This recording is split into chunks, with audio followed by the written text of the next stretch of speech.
Si sos sobreviviente o familiar de un sobreviviente de la persecución del dictador Alfredo Stroessner en el caso de los 108 o en el caso Palmieri, compartí tu relato para poder recuperar la historia y lograr la reparación por parte del Estado paraguayo. Escribí a 108memoriasparaguay@gmail.com o a la cuenta de Facebook Memorias LGBT y Latina PY o a la cuenta de Instagram de la abogada Michi Moragas @soy Michi Moragas.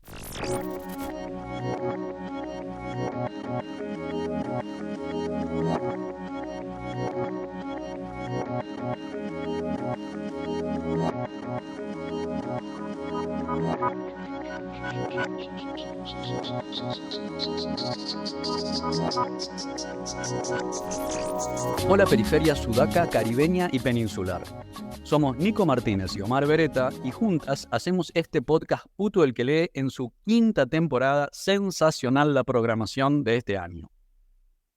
Hoy es 10 de diciembre de 2023 y en Argentina acaba de asumir el gobierno de Javier Milei. Es un día de estupor y de tristeza, especialmente para este ciclo de cine y neoliberalismo. Con cada episodio de este ciclo se hace más evidente las consecuencias destructivas del plan que se inaugura hoy en Argentina, que no es más que una repetición del plan económico de la dictadura, la miseria planificada, como la llamó Rodolfo Walsh, que nos visita otra vez en el menemismo y el macrismo y cada vez deja al pueblo empobrecido y con menos derechos. Vamos a hacer el episodio de hoy como podamos, sacando fuerzas de la historia que nos precede, que es de resistencia y de lucha, por un mundo que incluya a todes y por el que tantos compañeros dieron su vida. Hoy estamos con Clara Ferguson, estrella y elenco estable de este ciclo. Hola Clary, ¿cómo va? Hola Omar, encantada de estar acá. Belén Rofrano, que debutó con nosotras en el episodio anterior y que se suma a este viaje podcastero. Rofrano, amiga, ¿cómo la va llevando? ¿Qué haces, Somi? ¿Cómo estás? Muy contenta de estar acá con ustedes. Un poco conmovida, pero bueno, hay que sacar fuerza. Vamos para adelante. Vamos para adelante. Y como siempre, hoy Anush Grati en la producción. Y para el episodio de hoy tenemos de invitada especial a Miguel Torales Peña. Miguel, compañero, ¿cómo anda? Hola Omi, ¿qué tal? Súper bien. Para mí un lujo y un placer. Gracias por la invitación. Felices nosotros de tenerte, Miguel. Miguel es paraguayo, millennial y queer no binario. Arquitecto por la Universidad Nacional de Asunción, se interesa en la memoria histórica y cultural visual material. Es entusiasta de cine a ratos, dice, pero no sé, en el Instagram anda pegando películas todo el tiempo, así que yo le sigo bastante por ahí. En este ciclo siempre empezamos con una peli como disparador de ideas y hoy Miguel nos propuso ver el documental Cuchillo de Palo. Hay cosas que no cambian. Hay temas que no se hablan. Hay secretos que todo el mundo sabe. Clary, ¿nos das la ficha técnica? Cuchillo de Palo es un documental del año 2010. Es una coproducción entre España y Paraguay. La dirección y el guión es de Renate Costa y se trata de un documental autobiográfico de la directora. Renate cuenta que si bien tenía un guión previo a la realización de la película, construyó a través del montaje la narrativa y la historia fue apareciendo a medida que se desarrollaba el proyecto. El documental se trata de la vida y la muerte de Rodolfo Costa, que es el tío de la directora, que sufre la persecución de los llamados 108 durante la década de los 80 en Paraguay. Fueron 108 hombres perseguidos, arrancados de sus casas por la policía, sospechosos de un crimen, detenidos por ser homosexuales. Mi tío era un adolescente cuando pasó todo esto. Ni se imaginaba que 20 años después le buscarían a él. ¿Vos no entendés lo que eso es? Homosexual quiere decir que... Miguel, bueno, te damos la bienvenida y te damos la palabra. ¿Nos querés contar, cuando te invitamos a este ciclo cine y neoliberalismo? Bueno, escuchaste los episodios anteriores, elegiste esta peli, ¿nos querés contar cómo fue que te decidiste por este docu? Sí, claro que sí. Bueno, para mí este documental es muy importante porque no hay muchas producciones en la historia del cine paraguayo y un poco para mí esta película es como mi Paris is Burning porque retrata muchos espacios y muchos lugares y muchos no lugares que son testimonios dentro de la ciudad, dentro del espacio urbano, hablando un poco como de repente va a salir mi lado arquitecto, ¿verdad? De la parte del espacio urbano construido, de la escalinata antequera, de la Plaza Uruguaya, de tantos lugares que son como memoria viva de nuestra historia, ¿verdad? La historia LGBT y también, asimismo, de la persecución que hubo en estos años. Si nos estás empezando a escuchar a los podcasts y no estás muy familiarizado con qué son los 108 o de qué va esta historia, te invitamos a que escuches el episodio número 21, Todos somos 108, con Erwin Sokol, y el episodio 44, Visibilizar la historia, con Michi Moragas. Igual vamos a hacer como una breve introducción, así, pero ahí en esos episodios vamos un poco a fondo. Miguel, ¿nos querés contar un poco este tema de los 108, ese número maldito, y cómo va filtrando y lo van recuperando y resignificando en tu generación, en el presente? La historia del 108, del número 108, nació a partir del caso de Bernardo Aranda, que fue un caso en el 59 de un locutor, haciendo un poco rápida la historia, ¿verdad? Que fue un locutor presumiblemente gay, ¿verdad? O sea, como que hay partes que son borrosas de la historia del LGBT de Paraguay. Y Bernardo aparece quemado un día en su casa durante el periodo de gobierno de Stroessner, y a partir de ahí se desata una persecución política hacia personas que eran consideradas amorales, ¿verdad? Entre comillas, amorales. De ahí se desata esta persecución hacia estas personas y sale una lista de 108 personas de dudosa conducta moral, que en realidad la lista fue creciendo a medida que pasaban los días. Y bueno, a partir de ahí, un poco por el tabú y un poco por no querer hablar de la situación, que me parece muy interesante también eso de la película Cuchillo de Palo 108, ¿verdad? De cómo nuestra idiosincrasia paraguaya se omite a hablar de ciertas cosas, hay cosas que son tabú y hay cosas que simplemente son un reflejo de la desidia de nuestra sociedad. Bueno, a partir de ahí, entonces el 108 crece como sinónimo de lo que es ser maricón, de lo que es ser amoral, de todo esto que no forma parte de la norma y que sería la disidencia sexogenérica.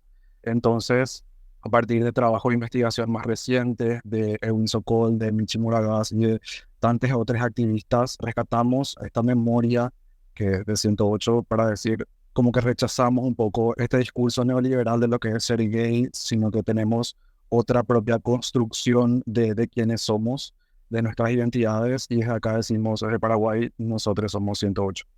Fuera del aire estábamos conversando qué recorte hacer del docu a efectos de este podcast, ¿no? Y bueno, ya se ha evaluado en clave de derechos LGBTI, como decimos en Paraguay, y quizás sin perjuicio de la importancia de hacer ese recorte, a efectos de este podcast estábamos rescatando algo que es cuando se hace referencia al tío de Renate, sobre quien este documental trata, se dice que él fue el más desobediente, dice, ¿no? El único que no quiso ser herrero, el único que no quiso seguir con el negocio del abuelo, con eso. Abro hilo acá sobre neoliberalismo y desobediencia. Bueno, abriendo, ¿no?, este hilo sobre neoliberalismo y desobediencia, una de las cosas que me parece interesante de cuando arranca el documental, se arranca haciendo una descripción, un perfil de quién fue Rodolfo, ¿no? Que fue este personaje de quien se habla y de quien se empieza a tratar de recordar y rearmar su historia, ¿no?, a través de la propia experiencia de Renate. Y una de las cosas que se dice al principio, ¿no?, cómo se lo caracteriza a él fue el único de la familia que no quiso ser herrero. Primera característica, fue el único de la familia que no quiso ser herrero. Segunda, o más allá de cierta caracterización, una de las cosas que mencionan para mí en segundo ítem es esto de él abría las puertas de par en par de su casa y limpiaba la vereda de noche. Cuando Renate pregunta por qué, la mujer, la vecina, que estaba contando esa anécdota, dice, pero ¿cómo un hombre iba a baldear la vereda de día? ¿Cómo lo iban a ver a plena luz del día baldeando la vereda, no? Y acá me pongo a pensar y digo, mirá hasta dónde ahora ha dado el liberalismo, que uno no es dueño ni siquiera de poder baldear su vereda, porque eso ya es parte de una lista paralela, de una lista tácita, de aquellas cosas que uno no puede hacer si no quiere que lo vean de determinada manera. lo que nos vuelve, ¿no? Lo que nos hace ser, en este caso, homosexuales. Si puedo complementar un poco ahí esta visión, ¿verdad? Que a mí me parecía interesante una cosa que decía el papá de Renate, el hermano de Rodolfo, respecto a esto también, que él decía, él no trabajaba con respecto al trabajo del taller, ¿verdad? O sea, él no trabajaba en la herrería, como un poco esta desobediencia, ¿verdad? Al mandato cis heterosexual, ¿verdad? De que como es hombre y su familia tiene una herrería, ¿verdad? Entonces por eso también un poco el título de En casa de herrero, cuchillo de palo, ¿verdad? Trabajando en la herrería, él era un cuchillo y era como también, me parece interesante esta analogía, como en México se les llama puñales, ¿verdad? A los hombres homosexuales, ¿verdad? Entonces, está hablando un poco de desobediencia, me resuena eso, ¿verdad? Que él también era un desobediente a este mandato. Sin embargo, también uno de los amigos de Rodolfo habla de que a pesar de esta personalidad tan artística y como amante de las artes escénicas que era Rodolfo, él decidió sacrificar un poco de ese lado para quedarse cerca de la familia, ¿verdad? Y que él, en una parte se menciona a este amigo de Rodolfo, que él fue mucho más inteligente que eso, porque él se creó esta otra persona, ¿verdad? Este alter ego. Porque Rodolfo no era solamente Rodolfo Costa a la mañana, sino que también era Héctor Torres a la noche, ¿verdad? Que me parece interesante cómo Rodolfo busca este espacio, o sea, como que este hueco dentro del sistema como para colarse y para poder ser quien él era, ¿verdad? A la noche, en este contexto de dictadura en el cual él podía expresar su identidad y podía expresar su sexualidad a la noche y en la calle. Bueno, me deja pensando esto que comparten también en relación a algo que atraviesa un poco toda la película y es como un poco el hilo conductor, me parece a mí, pero finalmente no tiene como una respuesta final y eso hace que sea más interesante, que es la manera en la que muere Rodolfo y un poco la pregunta que es el punto de partida para la investigación y para la directora es cómo, o sea, en el relato, en la memoria familiar, Rodolfo supuestamente murió de tristeza y la pregunta que se hace la directora desde un lugar muy, muy inocente también y muy niño, porque ella lo recuerda de su niñez a su tío como una persona muy alegre y entonces le resulta contradictorio ese relato que lo ubica como una persona que murió de tristeza y empieza a hacerse preguntas con respecto a eso y creo que a partir de ahí, ¿no? Un poco se cuenta toda la historia de Rodolfo. Entonces hay algo también de este no haber renunciado, si se quiere, a lo que él deseaba hacer, que lo hacía una persona feliz y eso está puesto en bastantes momentos de la película. Era un gay, papito era. Sí, divino, divino, divino. Siguiendo en esta línea de que en el docu alguien que está hablando de Rodolfo dice, bueno, él era y no era, ¿no? Un amigo que lo conoció y que lo conocía a la noche, dice, él era y no era. Claro, Rodolfo tuvo el privilegio de que quizás por tener cierta pasabilidad heterosexual, él podía ser un muchacho de día y de noche vivir su vida genuina. Pero es muy interesante la participación de las compañeras trans en el docu, porque claro, las compañeras trans no tienen closet donde meterse, son ellas. Y es interesante cuando hablan de esta lista que se hizo cuando es el asesinato de Palmieri, que aparentemente hay todo ahí una cosa muy turbia de que habrá tenido que ver algo el hijo del dictador Stroessner, ¿no? Que le decían la coronela. Aparentemente se hizo como esta nueva racia, que en vez de una lista de 108 fueron, no sé, muchos más que se lo llevan a la cárcel. Y cuando Renate habla con la amiga trans, Que es la señora institución Liz Paola Cortázar. superstar. Aparte hablan ahí arriba la escalinata de Antequera, me parece, ¿no? Como lugar icónico. Me parece icónica esa escena, creo que es mi favorita del documental. Está muy bueno también desde el punto de vista del montaje y del armado del docu, que también está esta historia de las trans, que son siempre las compañeras, las amigas, y que bueno, que ellas dicen, a nosotras no nos pusieron en la lista, pues nosotros nos metían en la cárcel siempre, todo el tiempo, y nos pegaban y nos cantaban con la cachiporra. O sea, también dejar en claro cómo era la situación de las compañeras trans. Justo hablar de esa escena, ¿verdad? Que la escalinata es luego el lugar desde el cual parte la marcha anual que hacemos, ¿verdad? De la marcha de las 108 memorias en el mes de septiembre. Y cuando Liz Paola habla, ¿verdad?, de que a ella también le habían detenido en esa persecución del 82 y que Renate le pregunta, pero ¿aparecías en la lista? No, como que ella no había visto su nombre y le dice, no, nuestros nombres no aparecían, porque ella le dice, creo que esta lista se hizo más bien para quemar a estos hombres homosexuales ante la sociedad y que eran como hombres que estaban como en cierto estrato social, ¿verdad? Entonces era como para quemarles y para que todas las personas pudieran identificarles, ¿verdad? Sin embargo, ellas como travestis se paraban en la esquina todas las noches, ¿verdad? Entonces, ¿qué más nos iban a quemar? Pregunta Luis Paola, que me parece súper interesante. Y a partir de eso también, a partir de todo esto, del fuerte movimiento de las personas trans y travestis en Paraguay, es por eso que la letra T es la primera en la sigla, ¿verdad? Al hablar de la comunidad y del movimiento TLGBI en Paraguay siempre es la primera que aparece. Seguimos con esto del tema de la desobediencia, ¿no? Y por eso también creemos que esto es un docu que en este caso tiene que ver sobre un hombre que era gay, pero esto puede ser sobre, no sé, una persona gestante que aborta, puede ser sobre muchas otras cosas, alguien que hace trabajo sexual, porque eso también está planeando ahí en el fondo, ¿no? Como que se sospechaba si él hacía esto, y todo lo que queda fuera del mandato reproductor del neoliberalismo.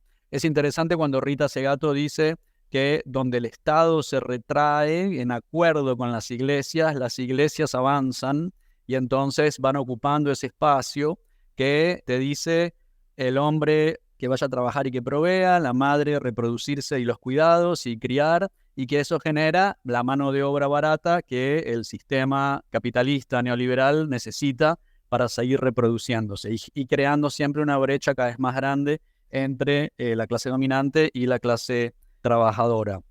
Pero lo que más me llama la atención en esta familia es que el propio hermano, el papá de Renate, él es una persona oprimida por el sistema y sin embargo no lo registra. Cuando dice, bueno, hay una misión en esta vida, lo natural es lo natural, es como, repite eslogans, ¿no? Como que el pastor le metió en la cabeza y dice cosas que si lo empujas un poquito capaz no entiende lo que está diciendo. El ejemplo que da del gallinero, como si hubiera una especie de orden natural y cuando Renate le interpela y le pregunta, pero ¿qué historia? ¿De qué historia me estás hablando? Y dice, y la historia de la policía, la historia de la Biblia. Bueno, esto simplemente para hacer mi momento ESI, ¿no? Por favor, ESI en las escuelas, porque si el pobre Rodolfo hubiera tenido ESI con perspectiva de género en la escuela, hubiera podido abortar a su familia y se iba a hacer su vida feliz y sería un amigo nuestro, no sé, pero bueno, redondeando, eso era lo que quería decir. Vamos con la ESI. Algo que me mató del documental, una parte en la que el hermano dice, si vos lo querés, vos vas a luchar para enderezarlo. Es increíble cómo desde los distintos poderes se van formando los soldados que van a llevar adelante la misión de la corrección moral y política. ¿Vos no entendés lo que eso es? Homosexual quiere decir que se gusta del mismo sexo. Ese es el problema. Gravísimo es, Rena. Porque en realidad esta persona, este hermano, estaba hablando desde la más profunda convicción de que él estaba haciendo algo bien. Él realmente pensaba en esas más de 100 charlas que dice que tuvo con Rodolfo. Pensaba que de alguna manera lo iba a ayudar, que lo iba a sacar. Él decía, porque esos amigos que él tenía intentaban chuparlo, intentaban llevárselo y yo luchaba y yo intentaba que él venga conmigo y no, y finalmente me lo sacaron.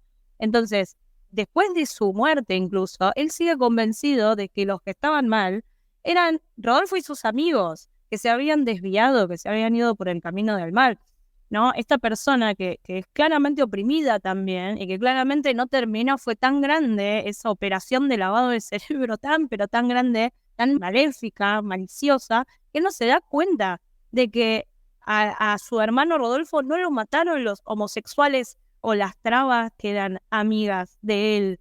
Eso me exaspera. No, para sumar a este personaje que creo que es uno de los centrales, si no como el central de este documental, creo como que está muy, muy mediada la historia de Rodolfo por la mirada de este hermano.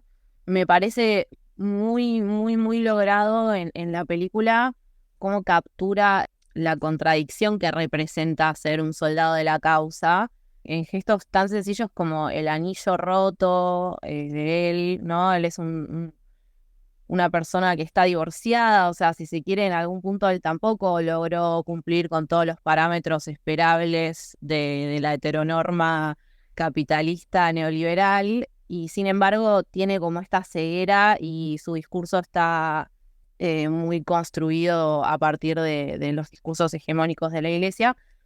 Pero la peli logra un lugar de sensibilidad en un punto, por lo menos en lo personal, me sensibilizó ese hombre, como me dio lástima en un punto también la relación con su hermano, el cariño que le tenía a su hermano y cómo él también genuinamente intentaba ayudarlo.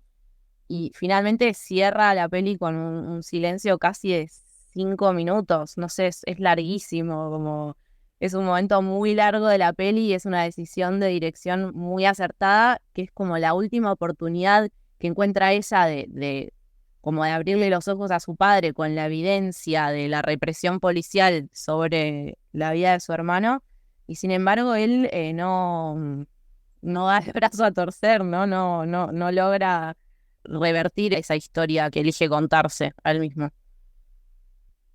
Sí, un poco reflexionando también sobre esto que decíamos de la iglesia como una pata importante para este discurso hegemónico neoliberal. Yo con mi historia personal también me veo como muy reflejada en la historia de Renate con su papá, ¿verdad? Inclusive ella dice, creo que no se menciona en el documental, pero en entrevistas que da después hablando de su papá, creo que en todas las entrevistas habla de su papá. Entonces, hablando de que su papá está dentro de la Iglesia Católica y tiene un carisma que es el del camino neocatecumenal, ¿verdad?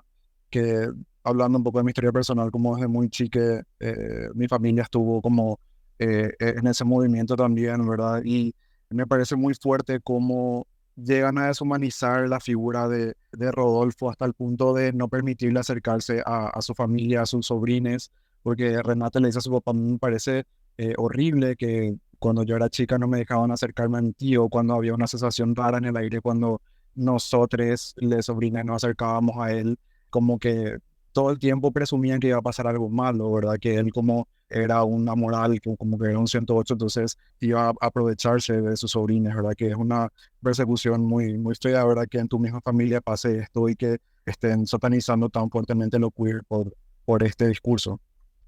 Algo de lo que dice Miguel me hace acordar también algo de mi propia historia, ¿no? Algo que pasaba cuando éramos chiques, principios de los 2000, y tanto yo como otros amigues empezábamos a salir del closet, del llamado closet, y recibíamos obviamente el punitivismo por parte de nuestras familias, desde dejar de hablarnos hasta palizas, prohibiciones de salir, prohibiciones de juntarnos con ciertas personas.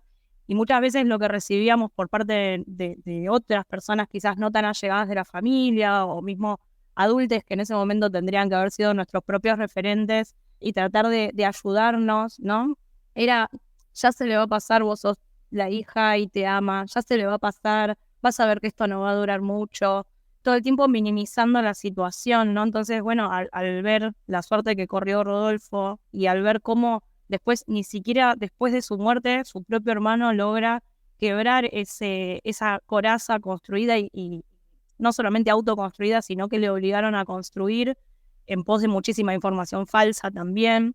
Y digo, ¿realmente teníamos que esperar? ¿Realmente la solución era esperar? Por supuesto, la respuesta es no. Como todo el tiempo, muchas veces el entorno se va lavando las manos y nos deja a nuestra propia suerte, nos deja, ahora como adulta ya no lo pienso así, sino cómo deja a las infancias, a las adolescencias, a las juventudes solas, creyendo que simplemente con el paso del tiempo, como es tu familia, te ama, y bueno, un poco lo que decíamos en el podcast anterior, ¿no? Citando y parafraseando a Camila Sosa Villada, esto básicamente es nuestra decisión, si vamos a seguir replicando la misma mierda que fueron con nosotros, o si vamos a elegir tomar el camino distinto para con las infancias, las juventudes que vienen, ¿no? Digo, me parece que también es eso lo que habría que pensar un poquito. Sí, yo también, viendo un poco en la historia personal, familiar, yo soy el hermano mayor y mucho antes de que yo saliera del armario. Yo creo que mis viejos siempre se dieron cuenta que pasaba algo conmigo, ¿viste? No jugaba los mismos juegos que los demás, que no me interesaban las mismas cosas de los demás. Hicimos, de alguna manera, nos organizaron vidas separadas, mi vida de la de mis hermanos. Dormíamos en habitaciones separadas, yo iba a un colegio y ellos a otro, yo a un turno y ellos a otros. Y yo de adulto, después de haber sanado muchas cosas con mi viejo, pude sentarme y preguntarle eso. Y yo creo que no tiene como que ni herramientas ni vocabulario, pero había algo casi como desde la intuición, ¿viste? Que les parecía que lo desobediente podía representar un peligro para lo normativo. Y eso es algo que yo creo que automáticamente generaron ese dolor. Cuando Paul Preciado dice que en el caso de las disidencias, nuestra familia es el ambiente más peligroso y violento que nos toca enfrentar, tiene que ver algo eso, y yo creo que tan imbricado está en el sistema que ya no es una decisión consciente, es algo que se hace casi desde lo intuitivo. Y esto, vos podés decir, bueno, cuando vos eras chico el mundo era distinto, no sé qué, pero la semana pasada un amigo joven me contaba que unos primos en otro lado no quieren que la hermana de él ocupe una habitación en la casa que comparten porque ocasionalmente hace trabajo sexual. Es como que les parece que le va a traer camioneros borrachos a las 3 de la mañana que van a asaltar la casa y los van a matar a todos a tiros, ¿viste? Una cosa por el estilo, sin preocuparse por darle un espacio de trabajo protegido, que sepan dónde está, que no es que termina en otro... en fin, en una familia relativamente progre. Pero parece que ser puto está todo bien, ser torta, ser no sé qué, pero trabajo sexual no. Es como te van corriendo el arco, ¿viste? Es como hay ciertas cosas que se van generando. Y bueno, yo una pregunta que tiro acá es que podemos usar como justificación a todo esto que esto que le pasó al tío de Renate, a Rodolfo, era parte del plan de la dictadura. ¿Cómo lo apresaban? ¿Cómo sabían dónde estaba? Cuando eso la policía, hasta cuántas veces respiraba, sabía. ¿Y cómo se daban cuenta? Pero bueno, la dictadura terminó y tanto en Paraguay como en Argentina, bueno, pero ojo, también en Perú, ahora con Dina Boluarte, se replican eso. Es decir, capaz tenemos un ciclo de 10 años de ley de identidad de género, matrimonio igualitario, ley de aborto, qué sé yo, y de repente cuando nosotros creímos que íbamos yendo hacia un lugar de mayor inclusión y de respeto, de repente resulta que mientras nosotras estábamos trabajando y las organizaciones sociales que nos representan o en las que podemos articular estaban trabajando para la extensión de los derechos a la mayor cantidad de gente posible, la derecha se estaba organizando para arrebatarnos todo eso, ¿no? Entonces quería preguntarles un poco, bueno, ¿cómo la ven desde el presente? Es decir, no solamente el caso del tío de Renate en los años 80, sino ¿qué hacemos? ¿Cómo la articulamos desde ahora, 2023? Bueno, mira, en mi caso en particular, nosotros estamos, bueno, con los compañeros de distintas organizaciones, estamos pensando, primero, tratar de transitar lo que está pasando con toda la amargura que requiere. Estamos tristes, estamos enojados, es lo que nos pasa. No vamos a negar que estamos como estamos, no vamos a decir, bueno, no, pero ahora hay que resistir. Hay mucha gente que en este momento no tiene la fuerza para decir, voy a resistir, y tampoco tiene herramientas y no sabe cómo. Yo creo que este es momento de abrazar a la comunidad. Yo creo que si hay algo que quiere hacer en este momento el neoliberalismo de ultraderecha fascista que nos está atropellando y que hoy acaba de subir en Argentina, creo que quiere que perdamos las bases comunitarias, quiere que perdamos la noción de la comunión y la fuerza que tiene la comunión, porque nos está llevando hacia una idea individualista de la sociedad otra vez, hacia lo que fue, en mi caso, que fue una de los gobiernos que viví, hacia ese menemato donde el ideal era la pizza con champán, en el Club Med, vos solo. O sea, no hay idea de comunidad, no hay idea de crecer entre todos, que todos crezcamos, que todos pongamos para que todos estemos un poco mejor, ¿no? Y ese estar mejor hoy en día, ese progreso, hoy en día se traduce en quién tiene más criptomonedas, quién tiene más conocimiento financiero, cómo operar en el mercado. Lo que son los valores del progreso se llevó hacia un ideal financiero horrible. Pero nosotros sabemos, yo creo que nosotros sabemos, y tenemos otra conciencia, sabemos lo que es el amor, sabemos lo que es la comunidad, sabemos lo que es abrazar al prójimo, sabemos lo que es parar la olla y sabemos lo que es resistir. Me parece que a lo largo de todo este tiempo, considerando las experiencias personales que cada uno pasó, que acá hemos comentado quizás un 1% de lo que hemos vivido, y ni que hablar de lo que han vivido las compañeras travestis, trans, a lo largo de toda esta época moderna, y mucho antes también, sabemos lo que es la resistencia. Y nos vamos a ir organizando a medida que vayan ocurriendo las cosas. También me parece que hay que saber esperar, que no hay que levantar la perdiz. Hay que parar las orejas, eso sí, hay que parar las orejas, hay que escuchar, hay que saber dónde uno se informa y estar atentos y cuidar al de al lado, siempre cuidar al de al lado, al de la derecha, al de la izquierda, abrazarse. Bueno, en cuanto a esta voluntad y más que voluntad, también plan de los gobiernos de derecha para poder separarnos y para hacernos más débiles, ¿verdad? En esto que comentaba Belén, ¿verdad? Del individualismo. Yo lo que rescato y también aunado con la visión que tengo de Cuchillo de Palo es que la memoria es algo que nos hace pasar de ser un colectivo LGBTQ+, a ser realmente una comunidad, porque viendo nuestro pasado y viendo nuestra historia en común, ahí nos juntamos para poder luchar por nuestros derechos y para poder exigirle al Estado que garantice nuestras libertades y nuestros derechos y lo que necesitamos, ¿verdad?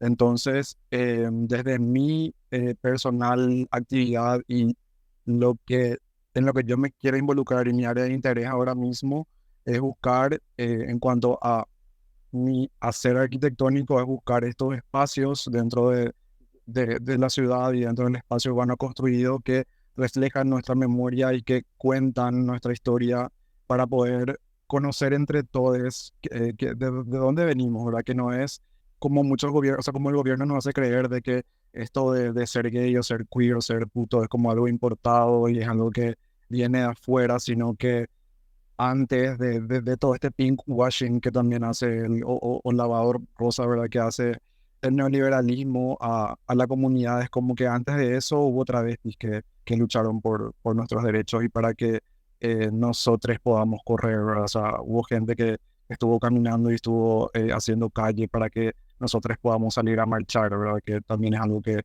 está muy presente en Cuchillo de Palo, ¿verdad?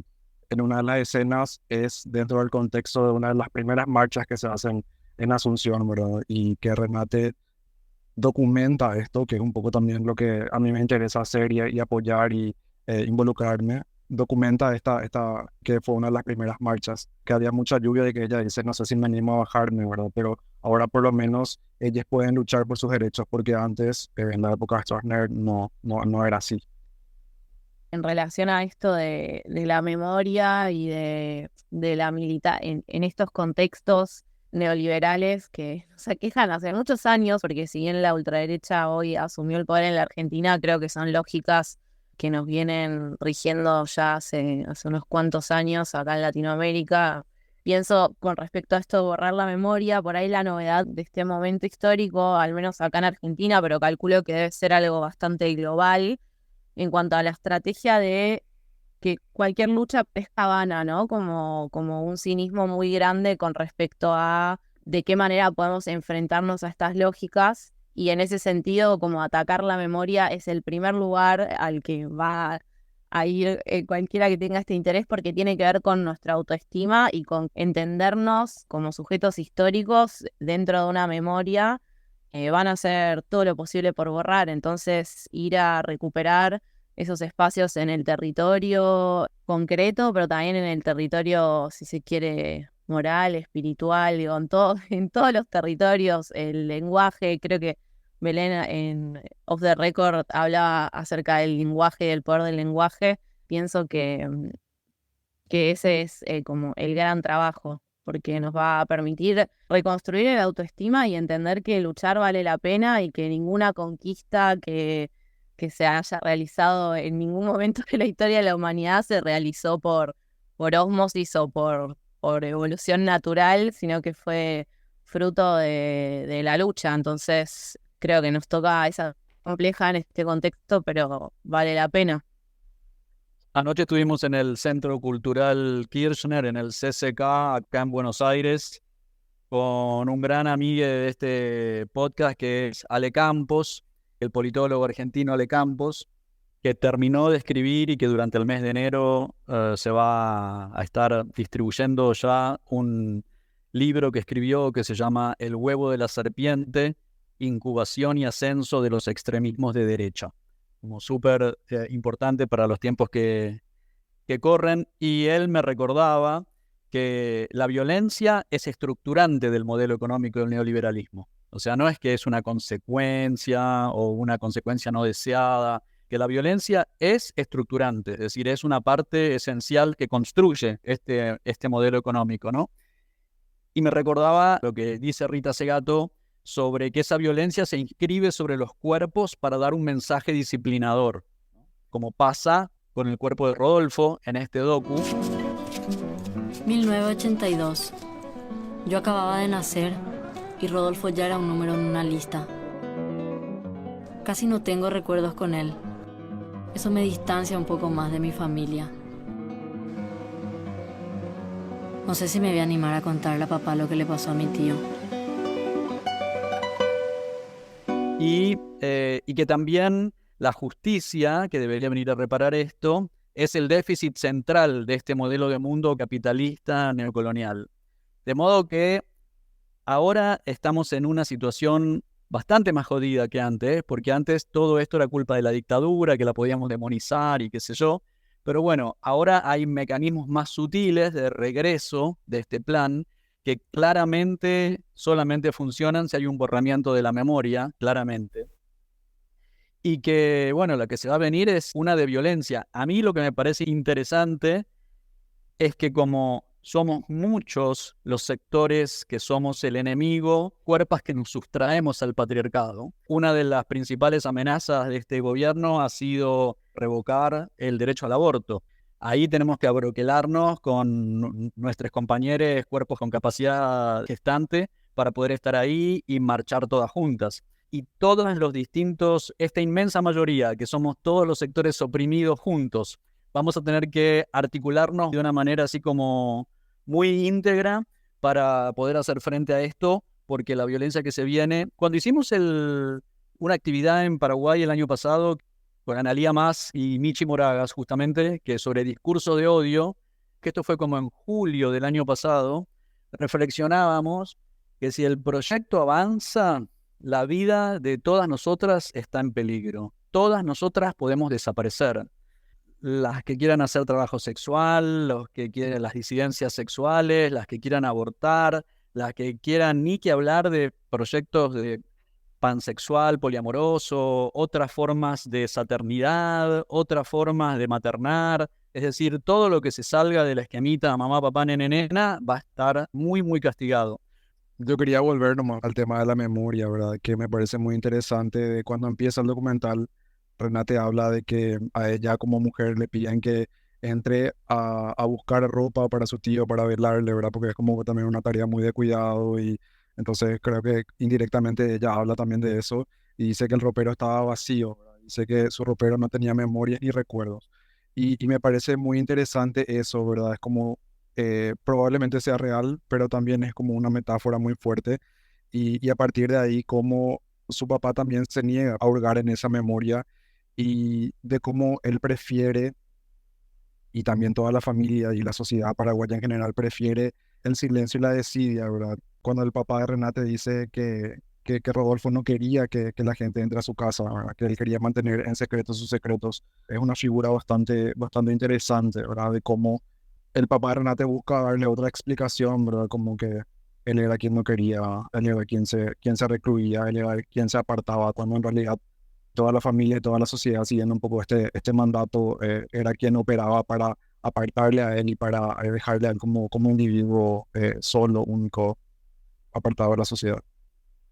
A mí me parece importante, ¿no? A la luz de lo que está pasando ahora y de el discurso que pudimos escuchar hoy, donde básicamente nos dijeron que vamos a volver 100 años atrás, porque hace 100 años éramos primera potencia mundial y que no podríamos haber estado mejor que hace 100 años.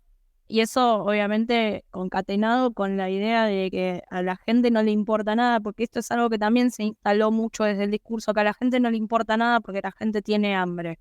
A la gente no le importan las disidencias, a la gente no le importa la dictadura, a la gente no le importa si fueron 30.000, porque la gente tiene hambre. Y eso es algo que de a poquito, ¿no? Mediante la repetición en el discurso, se fue también instalando esto de que no importa nada porque la gente tiene hambre.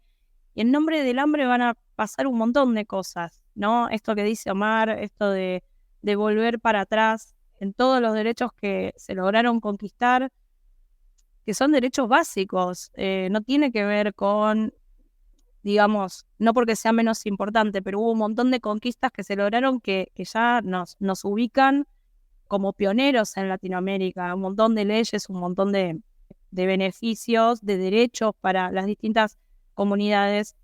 Pero digo, algo tan básico como negar los desaparecidos, ¿no? No importa, no pensemos en eso porque la gente tiene hambre. Y a mí me parece que ahora también es momento de, desde nuestro lugar, el que ocupe cada uno, empezar a pensar en que se pueden hacer cosas en paralelo, que no hace falta, o sea, sí, es verdad que hay una necesidad de mejorar la economía, eso está bien, que hay un montón de gente que la está pasando mal porque tiene hambre, sí, pero no negar todos las necesidades y los derechos que tenemos que seguir conquistando.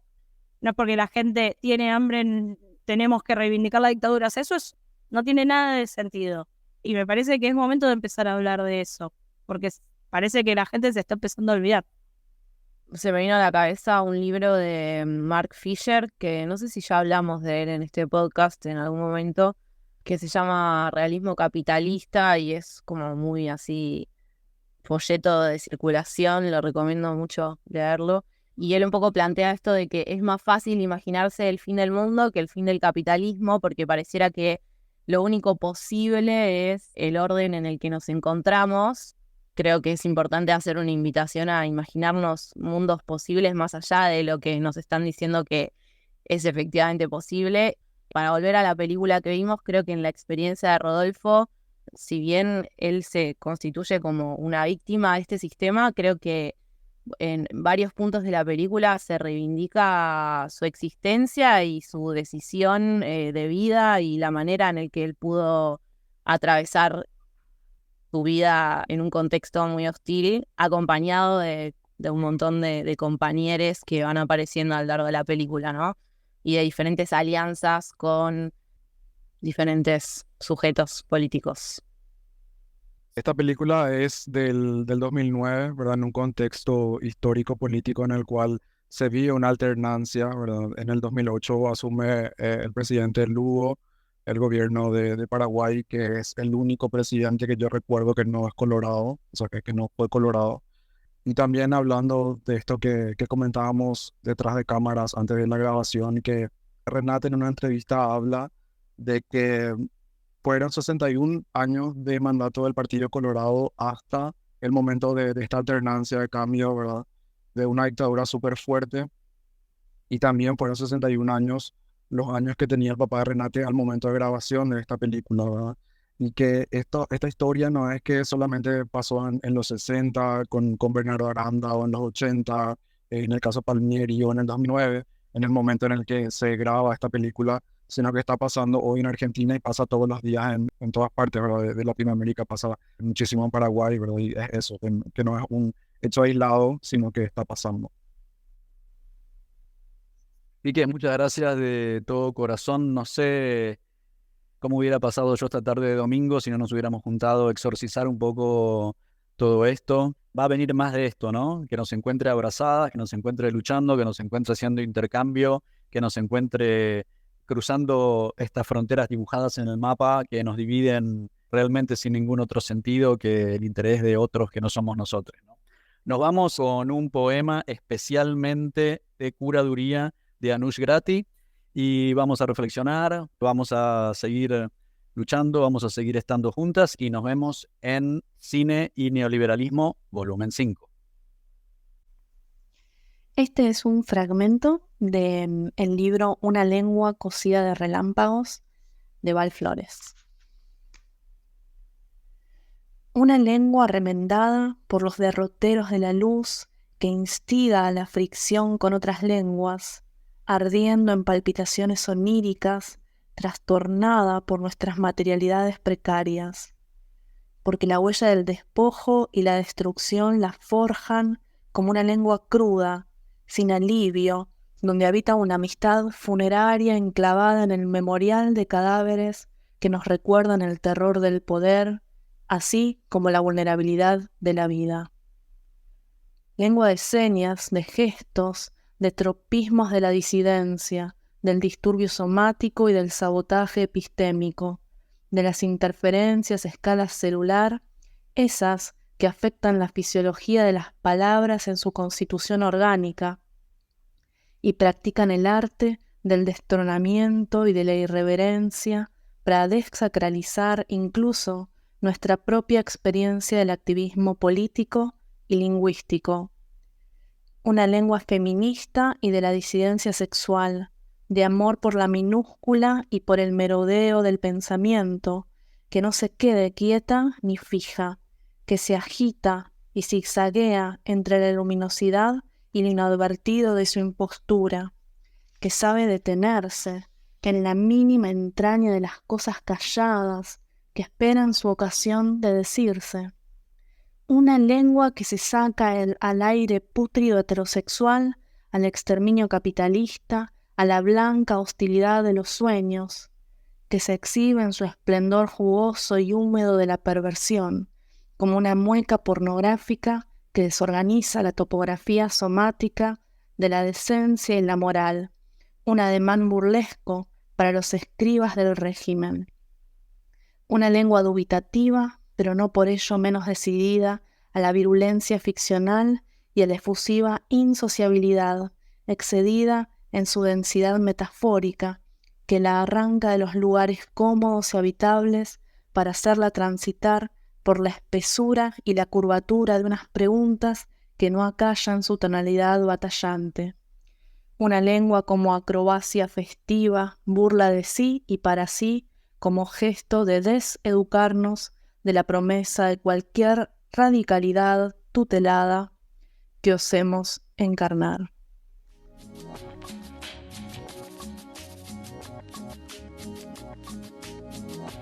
Vamos a terminar. Somos Nico Martínez y Omar Beretta, y este es un podcast del colectivo Cuarto Mundo. Seguinos en Facebook y Twitter, @putoelquelee108. Y en Instagram, @censurado108. La cortina musical de nuestro programa es el tema Zona Roja de Mnesis. Para toda Sudamérica, educación sexual integral y laica. Hasta la próxima.